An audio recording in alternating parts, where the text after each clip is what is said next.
참예수님, 이승화 신문 신부입니다. 우리 그리스도인이 되어서는 매 주일마다 미사에 참석하면서 하느님과 하나 되는, 그리고 한 주를 살아가는 데 있어서 하느님의 뜻에 맞게 살 수 있도록 힘을 얻는다는 것을 다 알고 있을 거예요.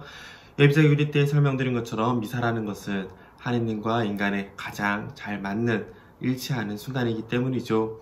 그래서 우리는 주일 미사의 의무, 곧 주일을 거룩하게 지내라라는 하느님의 계명을 미사를 통해서 가장 확실하게 드러낼 수 있습니다. 하지만 많은 상황으로 인해서 혹은 직장에 관련된 일로 혹은 불가피한 상황 때문에 미사를 참석하지 못하는 경우는 어떻게 해야 될까요? 오늘은 바로 주일 미사를 대신하는 대송에 대해서 말씀드리도록 하겠습니다. 주일을 거룩하게 지내라는 것은 단순히 미사만 참석하는 것이 아니라 한 주 동안 하느님께 감사드리면서 또 한 주를 살아갈 수 있는 힘을 얻는 시간입니다. 그래서 내가 왜 살아가고 있는지, 어떤 삶을 원하고 있는지, 내가 추구하는 행복이 무엇인지를 돌아보는 가운데 하느님과 나와의 관계, 그리고 나와 나 자신과의 관계를 돌아보는 시간이 되죠. 그래서 미사 안에서 가장 훌륭한 시간을 맞추시기 때문에 우리는 주일 미사의 의무를 참석하게 됩니다.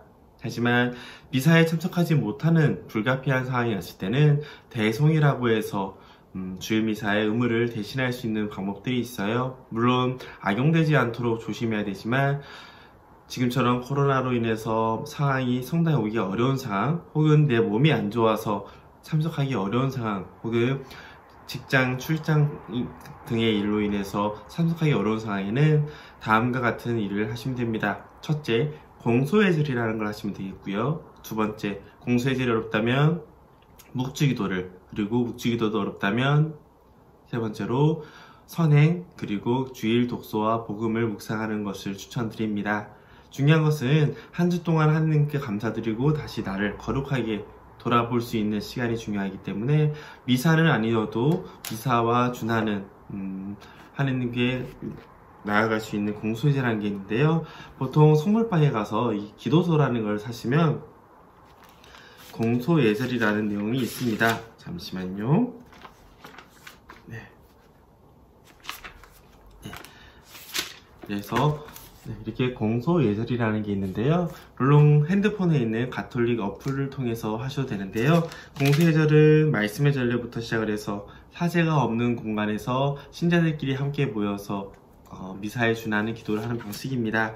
그래서 여기 시기에 맞춰서 혹은 여러 가족들이 함께 모여서 이 공소예절이라는 것을 하면은 미사에 참석하지 못하도 미사의 의무를 다했다고 인정을 하게 됩니다.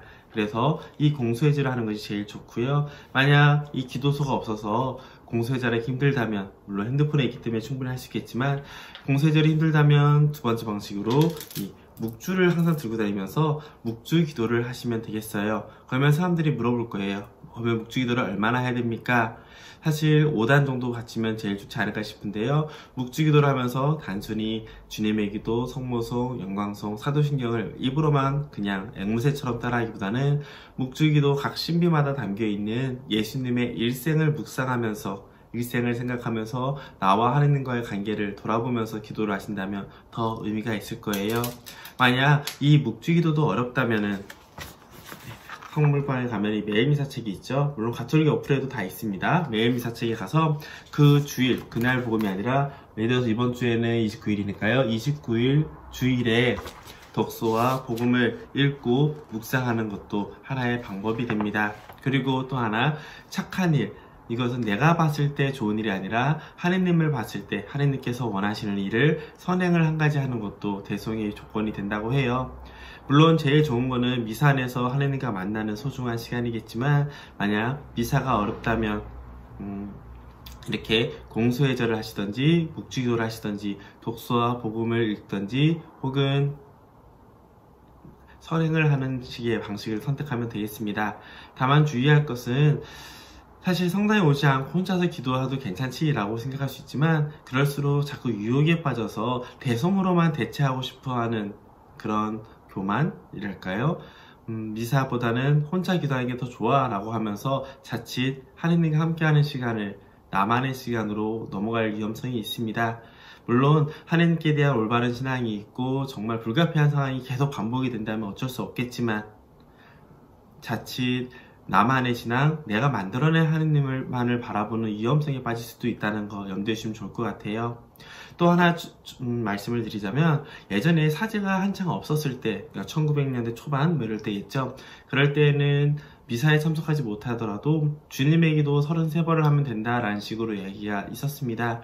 하지만 지금은 주교회의, 우리 한국에 있는 주교님들이 모여서 했던 회의에서 결정을 한 것이 주님의 기도 33번이 아니라 방금 말씀드렸던 공소의 절, 묵주기도, 주일 독서복음, 그리고 선행, 이것으로 대체를 할 수 있다고 말을 합니다. 이 네 가지를 다 하면 좋겠지만 그 중에서 한 가지만 하셔도 괜찮으니까요. 중요한 것은 내가 하느님을 바라보는 마음, 그리고 내가 나의 신앙을 잘 간직하면서 나만의 신앙이 아니라 공동체가 함께하는 그 기도의 마음을, 정신을 잃지 않았으면 좋겠습니다. 그리고 요즘은 핸드폰이랑 태블릿 PC를 통해서 이런 가톨릭 어플을 통해 이 모든 것을 다 할 수 있으니까요. 잠시 멈춰서 하느님과 나와의 시간을 두는 것을 꼭 잊지 않았으면 좋겠습니다.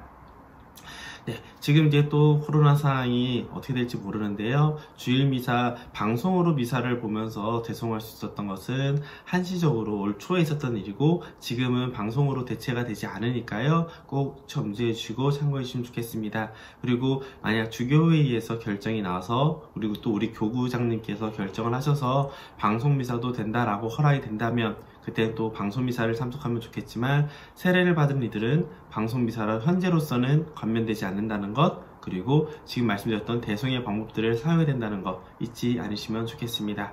그러면 이번 한 주간 또 하느님과 함께하는 내 신앙을 잃지 않았으면 좋겠습니다. 수고하셨습니다.